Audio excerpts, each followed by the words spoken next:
You just listened to Pink Floyd Dark Side of the Moon in our Dolby Atmos 9.2.4 home theater. What is your first reaction? I'm almost speechless. It was crazy. That was that was not listening to an album. That was an experience. All right, welcome back to the channel. Today, we are going to have Melanie listen to Pink Floyd Dark Side of the Moon for the very first time. Not only that, she will be listening to it in our home theater in Dolby Atmos. Yeah, so I have to say I'm not very well versed in popular music. As a kid, I got a sense that loving an artist or a genre of music was kind of a vulnerable thing. Like my mom was a huge Barry Manilow fan, and my dad like teased her relentlessly where she like wouldn't listen to it very often and to his music very often. And I know I felt a little bit of the same way. As a little kid, I was a pretty hardcore New Kids on the Block fan until I got to school and realized that wasn't cool to everyone. And so, I've never really jumped all in terms of music and exploring and things like that. This is going to feel a little bit like a School of Rock kind of experience for me. Cool. All right. So have you had any other experiences with classic rock? Uh, yes, actually. So when the theater was new, one of the very first demos that I saw was I think we watched an AC/DC video. It was Thunderstruck, and it was like a live concert video.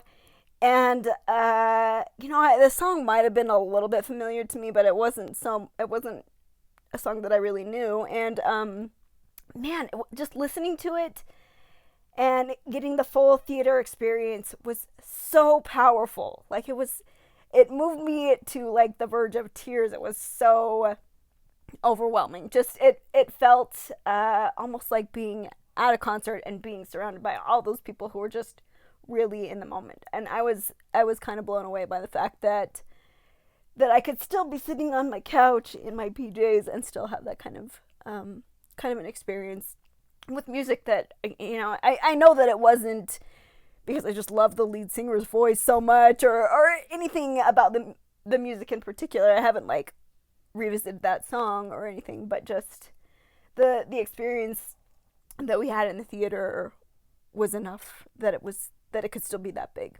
Cool. All right. Well, that sounds great. Well, I'm excited for you to experience Pink Floyd Dark Side of the Moon in Atmos. Let's do it. Awesome.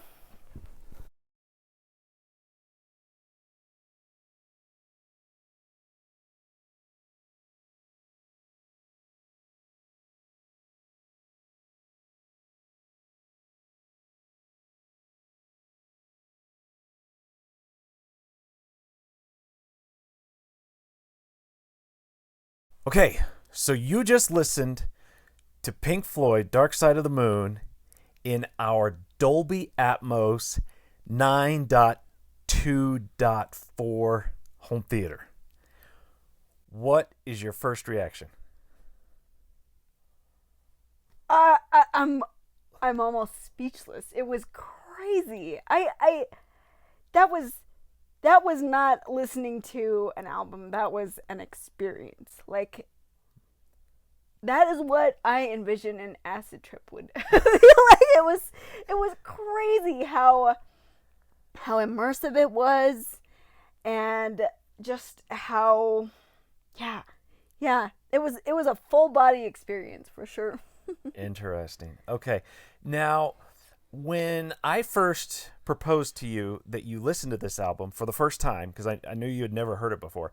So when I proposed that to you and you imagined in your mind what the music would sound like, first of all, what did you imagine? And then what did it end up being? Like, how did your expectation line up with reality?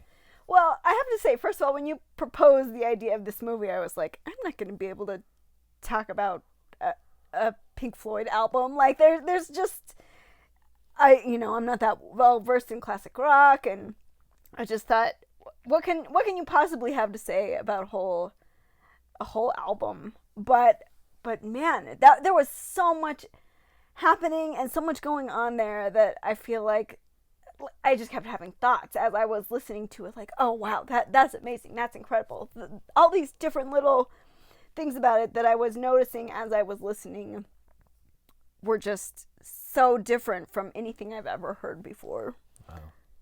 And Cool. yet it still felt cohesive, and it still felt musical, and it still in some ways felt familiar. It was just so innovative the way all of those different elements were put together.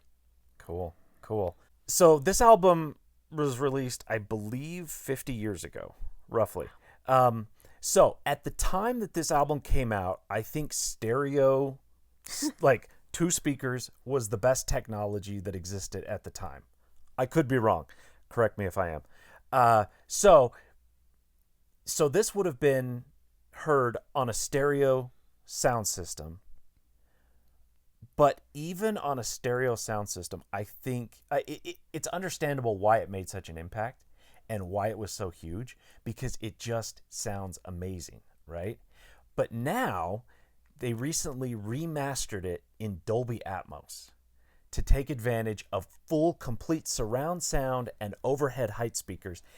And they did an incredible job because every single song has so many elements, and they just picked all of those elements apart and just sent them out to all of the available channels to create this full 360 degree immersive experience. So can you speak to that? It was amazing. Like, when I imagine that the way it was when it was first released and the innovation that went into it is probably like the way it is listening to it in Dolby Atmos is on par with that. It was so different from any musical. And we've listened to the music in the theater before that was in Atmos that was really moving and impactful. But this was so different. It was like you can hear somebody walking around the room, and you can hear like a clock chiming over there, and just so many different sounds in that first track that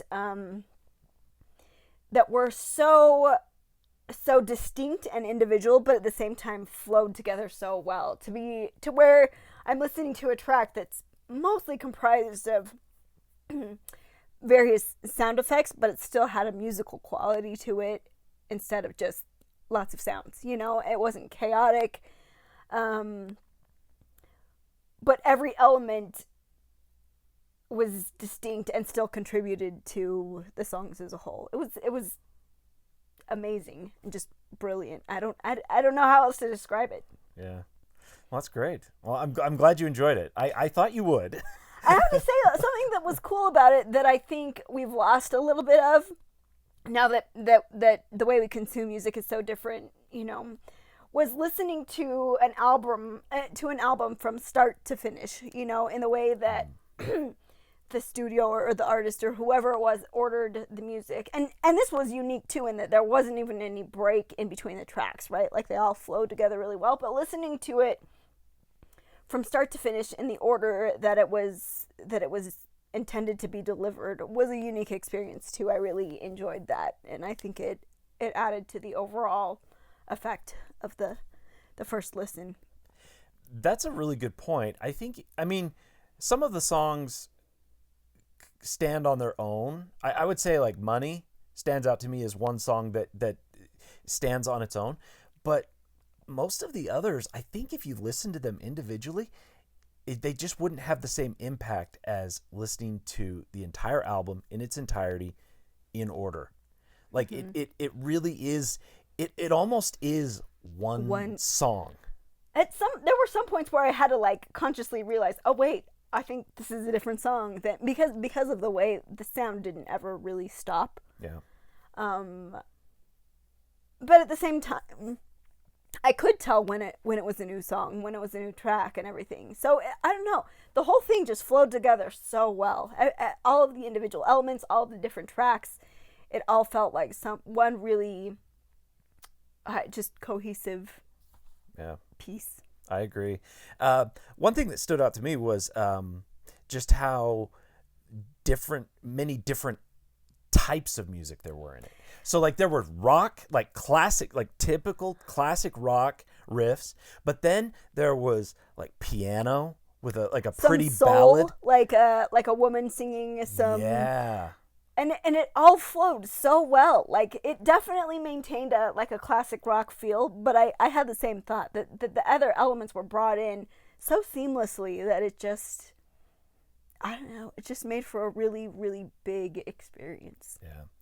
This album, so I've got the case here. This album, I'm excited about this for a couple reasons, but one of the reasons why I'm really excited that they produced this was this really showcases what Atmos is capable of, like what a good Atmos mix can do and what the experience can be. And so I'm hopeful that other studios, other artists, other creators will see what has been done with this and see the potential of what can be done in the future. And I hope we get more of this in the future.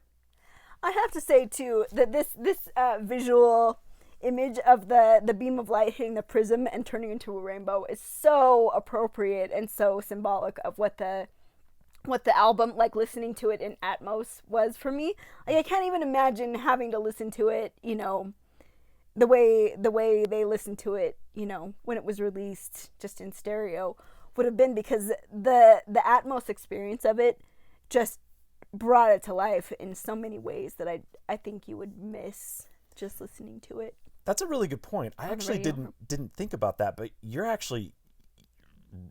that's incredibly accurate, because there's so many elements to the song, and I think if you were listening to it in just a single speaker or like in your car or something, right, it would be like this single beam, but in Atmos it really splits everything apart and you hear every single individual element distinctly, and you can identify every single element of the song, and it is so incredible. It is so incredible. It was incredible too how separate they were, like how distinct they were, and yet how well they, like how much synergy they had when they were all together. Yeah, it was mind blowing. It was really cool. That was really cool.